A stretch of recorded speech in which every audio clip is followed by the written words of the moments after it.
In the world of fine dining, Elena de Vega was a name that made chefs tremble. Based in Madrid, she was a food critic for the world's most prestigious magazines. Elena believed that food was a science. It had to be served on white tablecloths with silver spoons and cost hundreds of euros. She had a cold reputation for shutting down restaurants with a single bad review. To her, real food was European. She often looked down on Asian street food, calling it unrefined and chaotic. One summer, Elena traveled to Manila for a secret project. She wanted to write a book titled The Dirty Truth, exposing what she thought was the lack of standards in local Asian eateries. She chose a small, busy caranderia in the heart of Quiapo, Manila, owned by a woman named Aling Rosa. Aling Rosa was a grandmother whose face was lined with years of hard work and smiles. Her shop was nothing more than a few wooden tables, plastic stools, and large metal pots, palayok, sitting over charcoal fires. The air was thick with humidity, smoke, and the smell of roasting garlic. To Elena, it looked like a nightmare. She arrived dressed in a simple disguise, pretending to be a traveler who had run out of money and was looking for a day's work washing dishes. She wanted to get into the kitchen to find proof of filth to show the world. When Aling Rosa saw Elena, even in her disguise, she didn't see a worker. She saw someone who looked tired and hungry. "Sit down, hija," Aling Rosa said in Tagalog, gesturing to a plastic stool. "You look like you haven't eaten." "Work can wait. Eating comes first." Elena felt a surge of annoyance. How unprofessional, she thought. She offers food before checking my identity. But to keep her disguise, she sat down. Aling Rosa placed a chipped ceramic plate in front of her. It was a serving of adobo, pork braised in vinegar, soy sauce, and peppercorns, served over a mountain of steaming white rice. Elena looked at the dish with a sneer. There was no plating, there were no fancy garnishes. It was just brown meat in a dark sauce. She took out a small digital camera hidden in her bag and took a photo, planning to use it as an example of unappealing presentation. Then, just to be thorough, she took a small bite. The moment the sauce touched her tongue, Elena's world stopped. She expected the vinegar to be harsh, but it was smooth and mellow. She expected the pork to be tough, but it melted like butter. There was a depth of flavor, a balance of salty, sour, and umami that she had only ever experienced in 3-star Michelin restaurants in San Sebastian. But this wasn't made in a high-tech kitchen. It was made in a rusted pot over coal. How long did you cook this?" Elena asked in broken English, her critic's brain fighting against her taste buds. Aling Rosa smiled, wiping her hands on her apron. "That is my grandmother's recipe. We slow cook it for 6 hours. The vinegar must cook itself so it doesn't bite. It is not just a recipe, hija. It is a memory." Elena took another bite and then another.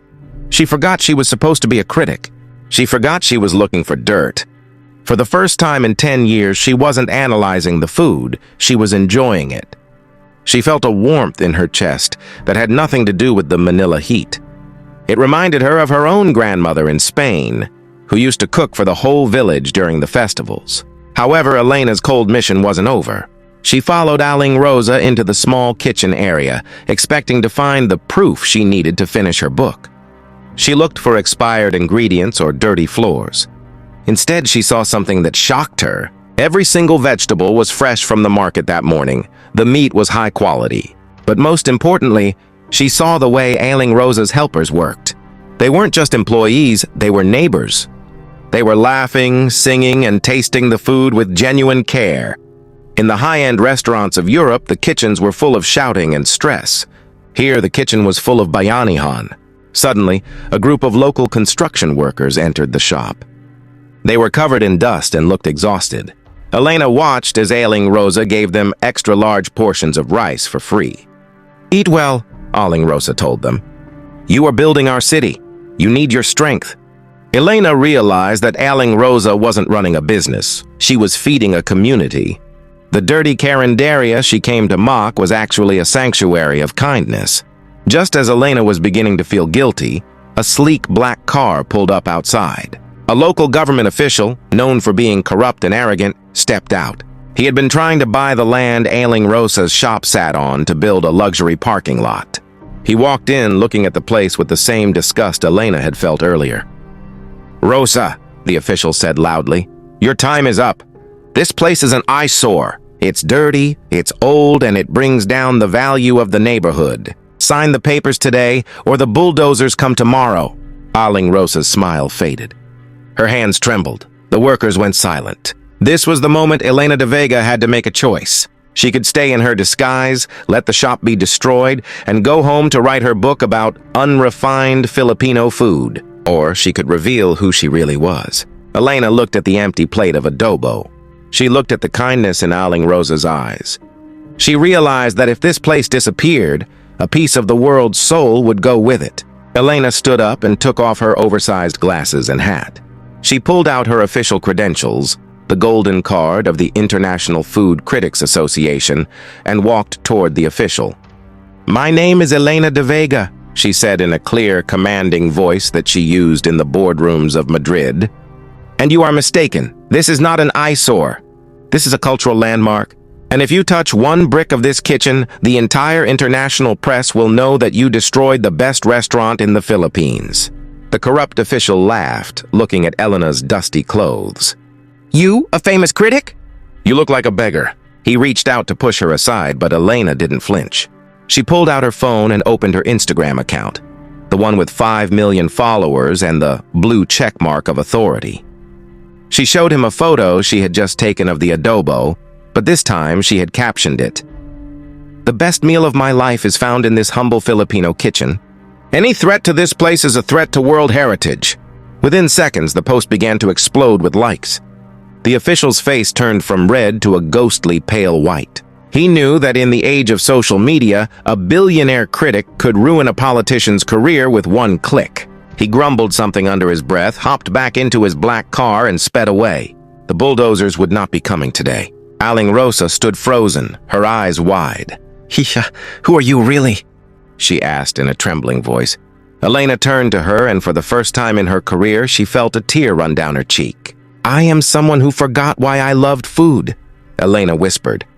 "I came here to judge you, but you taught me that the most expensive ingredient in the world is not truffle or caviar. It is malasakit." But the story didn't end with a saved shop. Elena stayed in Quiapo for an entire week. She didn't stay at the 5-star Shangri-La. She stayed in a small guest house nearby.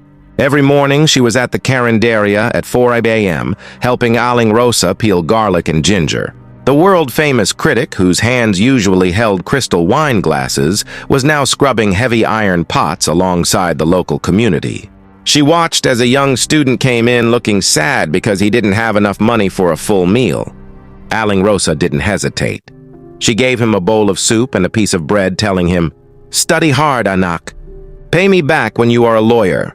Elena realized that in the Philippines, a carinderia is not just a business. It is the village's safety net. It is where the hungry are fed and the lonely find a family. On her last night, Elena did something that shocked the global food industry. She wrote a 5,000-word article, but it wasn't for her book, The Dirty Truth. She changed the title to The Golden Heart of Manila. In her article, she wrote, "We Europeans think we are the masters of taste because we have fancy techniques. But the Filipinos are the masters of the soul. They cook with a resilience that survives typhoons and poverty. Their food doesn't just fill your stomach, it heals your spirit." When the article was published, it went viral across the globe. Suddenly, Quiapo wasn't just a place for locals. Tourists from Europe, America, and Japan started arriving in taxis, holding copies of Elena's article, asking for Aling Rosa's adobo. The humble carinderia was transformed. But Aling Rosa refused to make it fancy. She kept the wooden tables and the plastic stools. She said, "If I change the shop, I change the heart." However, with the money coming in from the new customers, she was able to do something beautiful. She started the Rosa Foundation, which provided free meals to street children every single evening. A year later, Elena de Vega returned to the Philippines. She wasn't wearing a disguise this time. She walked into the carinderia wearing a beautiful barong-style dress. Aling Rosa ran to her and gave her a massive hug, smelling of garlic and love. "Look, Elena!" Aling Rosa pointed to a frame on the wall. It wasn't a Michelin star. It was a photo of Elena and Rosa together, both covered in flour and laughing. Below it, a sign read, "No one is a stranger here. Only a friend we haven't fed yet." Elena sat down and ate a bowl of sinigang. As the sour broth hit her tongue, she smiled. She had traveled the whole world looking for the perfect restaurant, only to find it on a plastic stool in a crowded Manila street. She realized that the Filipino comeback isn't about getting rich, it's about never letting your neighbor go hungry.